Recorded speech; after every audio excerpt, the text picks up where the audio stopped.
السلام عليكم بنات، كي دايرين؟ بخير، نتمنى تكونوا بخير وعلى خير.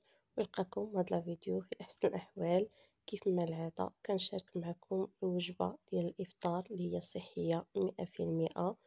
وان شاء الله اليوم غادي نديرو واحد الدجاجه معمره بالفيرميسيل ديال الرز. هنا الدجاجه عندي شديتها شرملتها بالعطريه كامله، بالثومه، بالحامض، الربيع، العطريه ديالنا كامله. وهنا كذلك الفيرميسيل ديجا شاركتها معكم في القناة.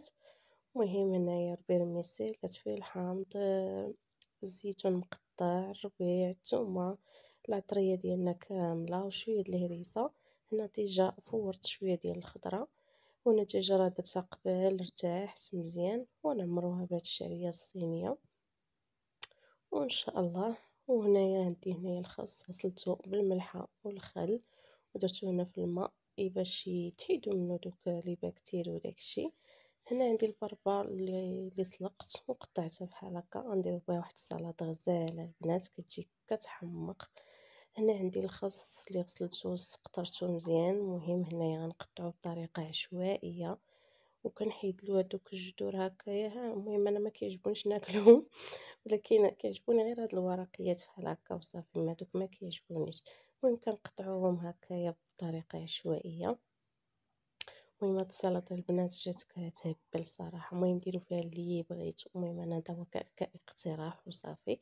عندي هنا البربه قطعتها حتى هي بشكل عشوائي ونديروها فوق الخس والليمون، واحد الليمونه.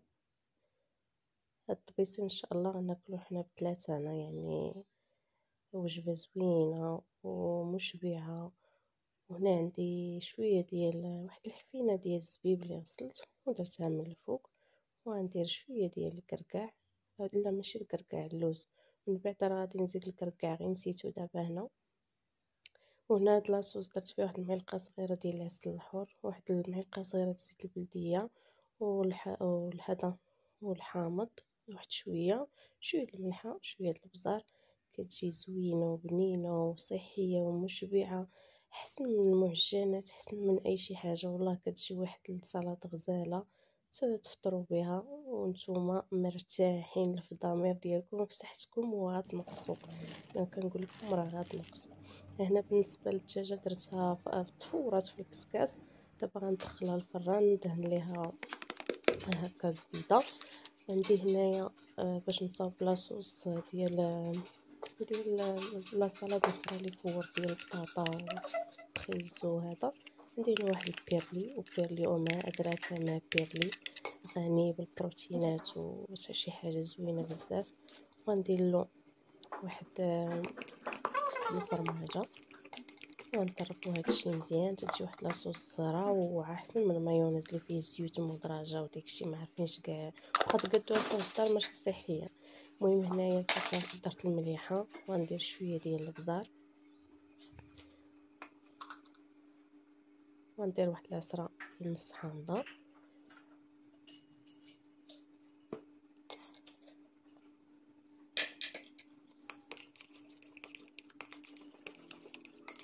وكنطربو هادشي مزيان مزيان.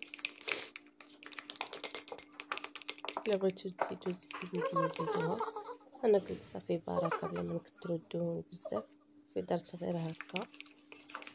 حقاش ديجا درت زيت البلديه في الاخرى، ما بغيتش نديرها حتى في هذا. انا كيما شفتوا هنايا ديجا سلقت هاد الخيزو والبطاطا والجلبانه وقطعت الخيار. وهنا واحد جوج بيضات سلقتهم، كاينين جوج اخرين اللي غادي ناكلو عاود. هنا واحد جوج، المهم كديتهم بحال هكا. المهم بالنسبه للتزيين ديروا اللي بغيتو، الاهم هي تاكلوا فطيره ديالكم في وجبه الافطار ديالكم. لا هذاك نحيدو ديك العاده ديال المعمر وهادي وهادي ونكثرو بلا قياس. هي سلطه وهانتيا مبرعه ومفتحه وغتنقصي الوزن، تاكلي وتشبعي وغتنقصي الوزن، كوني اكيده. وها هي الطبيله ديال البنات، وهي الدجاجه كي طلعت يا سلام، طلعت كتهبل. والسلطه كذلك شي حاجه روعه. تاكليها بواحد المذاق فيها زوين، فيه الملوحه، فيه الحموضه، فيه المهم زوين داكشي ما نكذبش عليكم. وهنايا الطبيله ديالي عاديه ماشي شي حاجه، ولكن المهم كفكره على حساب الناس اللي بغاو ينقصوا الوزن وهذا. بالنسبه لهاد الدجاجه راه غناكلوها حنا بثلاثه، انا يعني ماشي غير انا بوحدي ولا. المهم وبالنسبه للفيرميسيل غناخد غير 5 د المعالق انا البنات. وبالنسبه لهاد الخصه البنات انا كناكل به الدجاج، يعني تنعوض به الخبز، كناكلو بهاد الطريقه هادي. وصراحه بنينه بنينه هاد الدجاجات زوينه وفتيه، مع طيبتها في الكسكاس وعطيتها وقتها. نتوما كما تتشوفوا الفيرميسيل حتى هي جات بنينه. وما تكتروش من الفيرميسيل كما قلت لكم غير 5 د المعالق ديالكم كافيين. وكلوا بالخس، راه غتولفوا وغيجيكم بنين بزاف مع الحمى ديالكم ايوا كما شفتوا هذا هو الفطور ديالنا. ونتمنى ان شاء الله يعجبكم، والا عجبكم ما تنسونيش من لايك والاشتراك في القناه. الى اللقاء.